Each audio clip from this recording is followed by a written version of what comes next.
Cabinet ರಿಷಫಲ್ ಅಂತಕ್ಕಂಥದ್ದು ಇದು ಪ್ರತಿ ಸರ್ಕಾರದಲ್ಲೂ ನಡೀತಕ್ಕಂಥ ಒಂದು ಪ್ರತಿಕ್ರಿಯೆ. ಇದು ಮಾನ್ಯ ಮುಖ್ಯಮಂತ್ರಿಗಳು ಮತ್ತು ಪಕ್ಷದ ಹೈಕಮಾಂಡ್ ಇದ್ರ ಬಗ್ಗೆ ತೀರ್ಮಾನ ಮಾಡ್ತಾರೆ. ಅವ್ರು ಏನು ತೀರ್ಮಾನ ಮಾಡ್ತಾರೆ ಎಲ್ಲರೂ ಒಪ್ಕೊಳ್ತಾರೆ. ಹಾಗಾಗಿ ಏನೂ ಇದಕ್ಕೆ ಹೆಚ್ಚಿನ ಅರ್ಥ ಕೊಡೋ ಅವಶ್ಯಕತೆ ಇಲ್ಲ. ಕೆಲವು ಶಾಸಕರು ಹೇಳ್ತಾರೆ ಸರ್, ಅಂದರೆ ಇವಾಗಿರುವಂಥ ಸಚಿವರು ಇದ್ದಾರೆ, ತೃಪ್ತಿದಾಯಕವಾಗಿ ಕೆಲಸ ಮಾಡ್ತಾ ಇಲ್ಲ, ಅವ್ರನ್ನ ರಿಷಫಲ್ ಮಾಡಿ ನಮಗೆ ಅವಕಾಶ ಕೊಡಿ ಅಂತ ಹೇಳಿ ಬಹಿರಂಗವಾಗಿ ಹೇಳ್ಬೋದು, ಅದಕ್ಕೇನು ತಪ್ಪೇನಿಲ್ಲ. ಹಾಗಾಗಿ ಇವತ್ತು ನಮ್ಮ ಪಕ್ಷದ ವರಿಷ್ಠರು, ಮಾನ್ಯ ಮುಖ್ಯಮಂತ್ರಿಗಳು, ಉಪಮುಖ್ಯಮಂತ್ರಿಗಳು ಇದ್ರ ಬಗ್ಗೆ ಎಲ್ಲ ಸಚಿವರ ಬಗ್ಗೆನೂ ಕೂಡ ಅವರು ಒಂದು ಇವ್ಯಾಲ್ಯುವೇಟನ್ನು ಮಾಡಿದ್ದಾರೆ. ಹಾಗಾಗಿ ರೀಶಫಲ್ ಮಾಡ್ತಕ್ಕಂಥದ್ದು ಅವರ ಮುಖ್ಯಮಂತ್ರಿಗಳ ಪರಮಾಧಿಕಾರ. ಅದು ಪಕ್ಷದ ವರಿಷ್ಠರ ಜೊತೆ ಚರ್ಚೆ ಮಾಡಿ ಮಾಡ್ತಾರೆ. ಅದ್ರದ್ದು ಯಾರ್ದು ಏನು ಅಭ್ಯಂತರ ಇಲ್ಲ. ಅಲ್ಲ ನೋಡಿ, ರೀಶಫಲ್ ಪಕ್ಷ ಎಲ್ಲರಿಗಿಂತ ದೊಡ್ಡದು. ಪಕ್ಷ ಏನು ತೀರ್ಮಾನ ಮಾಡ್ತದೆ, ಪಕ್ಷದ ಜೊತೆ ನಾವು ಯಾವತ್ತೂ ಇರ್ತೀವಿ.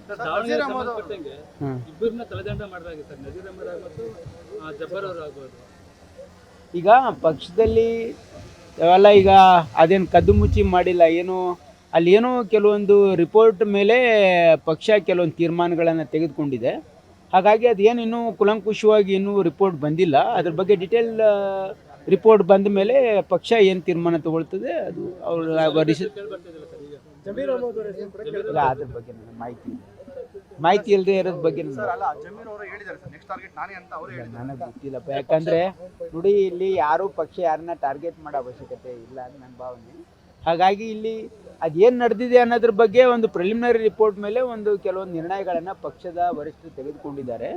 ಅದ್ರ ಮುಂದೆ ಡೀಟೇಲ್ ರಿಪೋರ್ಟ್ ಬಂದ ಮೇಲೆ ಏನೇನಾಗಿದೆ ಅಂತಕ್ಕಂಥದ್ದು ಅದನ್ನು ನೋಡಿಬಿಟ್ಟು ಪಕ್ಷ ತೀರ್ಮಾನ ಮಾಡಿದ್ರೆ ಇದು ಒಂದು ಅವ್ರ ಪಾಠ ಅನ್ನುವಂಥದ್ದು ಮೆಸೇಜ್ ಸರ್. ನನಗೆ ಅದ್ರ ಬಗ್ಗೆ ಮಾಹಿತಿ, I am not appropriate person to answer that question. ರಾಜ್ಯ ಕಾಂಗ್ರೆಸ್ನಲ್ಲಿ ಅಧಿಕಾರಕ್ಕಾಗಿ ಕಚ್ಚಾಟ ಏನು ಕಚ್ಚಾಟ ಇಲ್ಲ, ಮಾಧ್ಯಮದ ಸೃಷ್ಟಿ. ಇದು ಏನು ಕಚ್ಚಾಟ ಕೇಳಿ ನಾನು ಯಾಕೆ ಹೇಳ್ತಾ ಇರೋದಂದ್ರೆ ಸರ್, ಕೋಲಾರ ಜನತೆಗೆ ಒಂದು ಒಳ್ಳೆ ಆಫರ್ ತಂದಿದ್ವಿ ಸರ್. ಕೇವಲ 599 ರೂಪಾಯಿಗೆ ಒಂದು ಥಿಯೇಟ್ರು, ಒಂದು ಡೆಕೋರೇಷನ್, ಒಂದು ಟೆಡಿ, ಒಂದು ಫ್ಲವರ್ ಬೊಕ್ಕೆ ಇಷ್ಟು ಕೊಡ್ತೀವಿ ಸರ್. ನಮ್ಮಲ್ಲಿ bride to be, mom to be, wedding anniversary, birthday ಎಲ್ಲಾ ತರ ಹ್ಯಾಪಿ ಮೂಮೆಂಟ್ಸ್ ಸೆಲೆಬ್ರೇಟ್ ಮಾಡ್ಕೋಬಹುದು.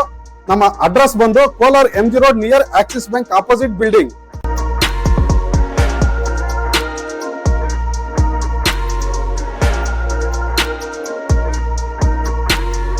ವಿರೋಧ ಪಕ್ಷಗಳಿಗೆ ಹೇಳಿಕೆ ಬೇರೆ ಏನು ವಿಷಯ ಉಳಿದಿಲ್ಲ. ಹಾಗಾಗಿ ಅವರು ಕ್ರಿಯಾಶೀಲವಾಗಿ ಒಂದು ವಿರೋಧ ಪಕ್ಷದ ಒಂದು ಕೆಲಸ ಮಾಡೋದ್ರಲ್ಲಿ ಅವ್ರು ವಿಫಲರಾಗಿದ್ದಾರೆ. ಅವರಲ್ಲೇ ಸಿಕ್ಕಾಪಟ್ಟಿ ಕಚ್ಚಾಟ ಇದೆ. ನಿಮ್ಗೆ ಗೊತ್ತಿದೆಯಲ್ಲ ಯಾವ ರೀತಿ ವಿಜೇಂದ್ರ ಬಗ್ಗೆ ಮತ್ತು ಅವರ ಪಕ್ಷದಲ್ಲಿರ್ತಕ್ಕಂಥ ಸಮಾಧಾನ ಅವರವರಲ್ಲೇ ಭಾಳ ಕಚ್ಚಾಟ ಇದೆ. ನಮ್ಮ ಪಕ್ಷದಲ್ಲಿ ಏನು ಕಚ್ಚಾಟ ಇದೆ? ಅದು ಒಂದು ನಾವು ಆ್ಯಕ್ಷನ್ ಪ್ಲ್ಯಾನ್ ಮಾಡೋಕ್ಕೆ ಹೇಳಿ, ಅಂದರೆ ಒಂದು ಪ್ರೊಜೆಕ್ಟ್ ರಿಪೋರ್ಟ್ ಮಾಡೋಕ್ಕೆ ಹೇಳಿದ್ದೀನಿ ನಾನು. ಒಂದು ಎಸ್ಟಿಮೇಟ್ ರೆಡಿ ಮಾಡ್ತಾ ಇದ್ದಾರೆ ಅವರು. ಹಾಗಾಗಿ ನಮ್ಮ ಬಜೆಟ್ನಲ್ಲಿ ಮಾನ್ಯ ಮುಖ್ಯಮಂತ್ರಿಗಳು ಘೋಷಣೆ ಮಾಡಿದ್ದಾರೆ. ಹಾಗಾಗಿ ಅದನ್ನು ಮುಂದೆ ನಾವು ಬರ್ತಕ್ಕಂಥ ದಿನಗಳಲ್ಲಿ ಒಂದು ಎಸ್ಟಿಮೇಟ್ ಮಾಡಿ ಅದಕ್ಕೆ ಅಪ್ರೂವಲ್ ತೊಗೊಂಡು ಮುಂದೆ DPR ಮಾಡೋದಕ್ಕೆ ಹೇಳಿದ್ದೀನಿ ನಾನು. ಫಸ್ಟು DPR ಮಾಡಿದ್ಮೇಲೆ ಅದನ್ನು ಕ್ಯಾಬಿನೆಟಿಗೆ ಪ್ರಪೋಸ್ ಮಾಡ್ತೀವಿ. ಕ್ಯಾಬಿನೆಟ್ ಅಪ್ರೂವ್ ಆದರೆ ಮುಂದೆ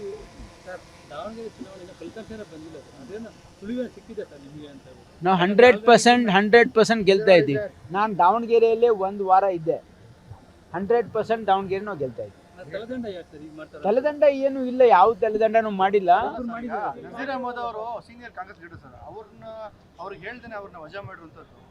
ಇಲ್ಲ, ನನಗೆ ಅದ್ರ ಬಗ್ಗೆ ಮಾಹಿತಿ ಇಲ್ಲ. ಇದು ಹೈಯೆಸ್ಟ್ ಲೆವೆಲಲ್ಲಿ ಆಗಿರ್ತಕ್ಕಂಥ ಒಂದು ನಿರ್ಧಾರ. ಹಾಗಾಗಿ ನನಗೆ ಅದ್ರ ಬಗ್ಗೆ ಮಾಹಿತಿ ಸರ್. ಒಂದು ಕುಟುಂಬಕ್ಕೆ ಅಹಿಂದ ನಾಯಕರನ್ನ ಬಲಿ ಕೊಡ್ತಾ ಇದೆ ಅನ್ನೋ ಆರೋಪ. ಹಾಗಿಲ್ಲ ನೋಡಿ, ಕಾಂಗ್ರೆಸ್ ಪಕ್ಷ ಎಲ್ಲ ಸಮಾಜದ ಜನರ, ಎಲ್ಲ ವರ್ಗದ ಜನರ ಹಿತವನ್ನು ಕಾಪಾಡ್ತಕ್ಕಂಥ ಪಕ್ಷ. ನಿಜವಾಗಿರ್ತಕ್ಕಂಥ ಏನಾದರೂ ಸಾಮಾಜಿಕ ನ್ಯಾಯ ಯಾವುದಾದ್ರೂ ಪಕ್ಷದಲ್ಲಿದ್ದರೆ ಅದು ಕಾಂಗ್ರೆಸ್ ಪಕ್ಷ, ನಿಮ್ಮೆಲ್ರಿಗೂ ಗೊತ್ತಿದೆ. ಹಾಗಾಗಿ ಆ ರೀತಿ ಏನೂ ಭಾವನೆ ಇಲ್ಲ. ಅಲ್ಲಿ ಟಿಕೆಟ್ ಕೊಡ್ತಕ್ಕಂಥ ಸಂದರ್ಭದಲ್ಲಿ ಇವತ್ತು ಅಲ್ಪಸಂಖ್ಯಾತರ ನಾಯಕರು ಕೂಡ ಕೇಳಿದರು, ಕೇಳೋದೇನು ತಪ್ಪಿಲ್ಲ. ಆದರೆ ಕಾಂಗ್ರೆಸ್ನಲ್ಲಿ ಒಂದು ಪದ್ಧತಿ ಏನಿದೆ ಅಂತಂದರೆ, ಯಾರ ಮನೆಯಲ್ಲಿ ಸಾವಾಗ್ತದೆ ಅವರಿಗೆ ಟಿಕೆಟ್ ಕೊಡ್ತಕ್ಕಂಥದ್ದು ಕಾಂಗ್ರೆಸ್ನಲ್ಲಿ ವಾಡಿಕೆ ಇದೆ. ಹಾಗಾಗಿ ಕೊಟ್ಟಿದ್ದಾರೆ. ಅದರ ಅರ್ಥ ಯಾರಿಗೂ ಕಡೆಗಣಿಸ್ತಾರಂತಲ್ಲ. ಮುಂದೆ ಬರ್ತಕ್ಕಂಥ ದಿನಗಳಲ್ಲಿ ಪಕ್ಷ ತೀರ್ಮಾನ ತೆಗೆದುಕೊಳ್ಬೋದು ಅಂತಕ್ಕಂಥದ್ದು ಎಲ್ಲರೂ ಸ್ಪಷ್ಟವಾಗಿ ಹೇಳಿದ್ದಾರೆ. ಹಾಗಾಗಿ ಇದರಲ್ಲಿ ಗೊಂದಲ ಸೃಷ್ಟಿ ಆಗ್ತಕ್ಕಂಥ ಅವಶ್ಯಕತೆ ಇಲ್ಲ ಅಂತಕ್ಕಂಥದ್ದು ನನ್ನ ಭಾವನೆ.